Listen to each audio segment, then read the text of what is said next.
ผมห้องแกทางกันก็ไม่เห็นประเทศนี้แต่กันเทนั้นกิเลสอันผมต้องเกี่ยมจีบผมผู้หลักประกันกำตาดีดอกให้ย้อนกับบันลังผมมีอะไรหาบ้านจังหวัดนึงผมมีหาบ้านไอ้บ้านเบี้ยเสียประเทศทุกประเทศกระทั่งเอาไปกระทั่งบ้านก็เฮ้กับว่าเลยภาษาไทยตัวอย่างเรที่สากันก็อีเตียงนอนน่าสมองมองเงี้ยเดี๋ยวภาษาเงาจังตุงอาคันปวดตัวนี้ทางอ่ะอันนั้นสมองมองเงี้ยไทยตัวอย่างคันหอบเปียโนซาปอโค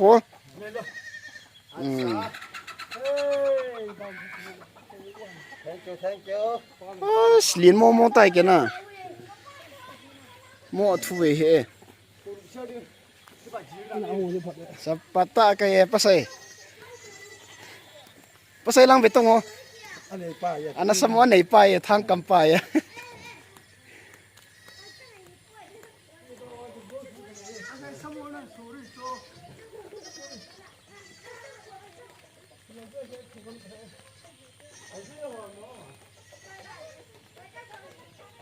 ประเทศทว่าเบสเซ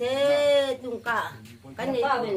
ซาปุยปะเบสเซทันก้าดงเลยว่าอังกับทันก้าผมว่าคุยหนวดตัวลำตั้งบ้านกูจุดนี่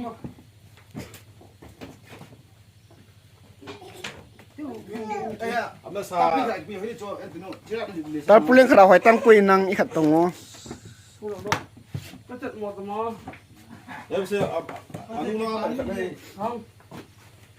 มันงามแบบนี้ก็มาเลยก็จัดต้นเลยเลยน้องเหรียญมองมันนี่โอ้โหมันสิแกชาจุนเอาตัวกันอีสักจุนเอาไปนู่นเอ้ยจ่อสนามกุยดิจ่อยภาษาเฮียเดี๋ยวก็ให้เขามองเยอะเตี้ยนี่มอ ไม่ ง ได้ กี่ปานเบสเซลนั่นเลยใส่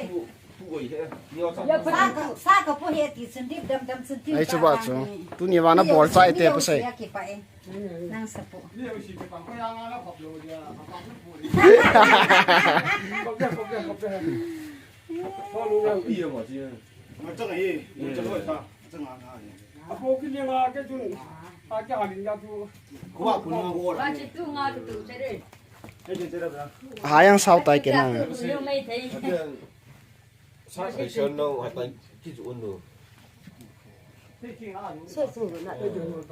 พาจูชีวิตนั้นปวนกันกับปาปีเบสเราจะเชื่อนี่เปลี่ยนนั่นน่ะอะไรสิแกอยากให้เซลอะไรเห็นซาดอกเบี้ยให้คนดอกเราบุญเนี่ยตามมากันนี่นายเห็นบอกไม่บุญเนี่ยตามสักอย่างเด้หักมันเป็นเด็กสองนั่นเลยอาคุณอาจีเตี้ยขัดเตี้ยนี่ที่ก็ใช่มาเนี่ยสิตาตะก็ตาเก็บไปตะบุตามึงใส่กี่จานกันไหนหรือว่าซุ่มมึงมาใครเลยกันไหนสังสมนี่ปูเรียนมูริเตas father ทุกคนใส่อยู่ไปประเทศนี่วันนึงเป็นนายแกหนูน่ะเฮ้ยเวลาที่จะเที่ยวอินเดียกินข้าวคนจะกินตามนี้ได้หัวใจเป็นเชียร์นี่กินไปเที่ยวที่นี่ฉันมาวันนั้นน่าว่าเชียร์เสร็จแล้วก็มาลากันนั่งตัวมาลากันนั่งเช้ามาลากันนู่ท่าอันปูมาคุณนั่นเสียร้อนแล้วยันทีวีเฉยยันทีเจ้าเนี่ยนะน่าจะกี่ปีเอ้ยมื่อจะกัดยินเนี่ยก็อัดตัดจูว่าจะนั่งสายนั่งบ้าคนดูสินั่งจะกัดตั้งแต่ทันนี้ใช่ไหมนี่ใส่ภาษานักกีฬาเล่นพงตุนเดี๋ยวจ้าขัดเต้นนี่ก็ตกุมตัวผมห้องแกทางกันก็ไม่เห็นประเทศนี้แต่กันเทนั้นกิเลสอันผมต้องเกี่ยมจีบผมผู้หลักประกันกำตาดีดอกให้ย้อนกับบันลังผมมีอะไรหาบ้านจังหวัดนึงผมมีหาบ้านไอ้บ้านเบี้ยเสียประเทศทุกประเทศกระทั่งเอาไปกระทั่งบ้านก็เฮ้โอ้เลยภาษากีฬาดันช่วย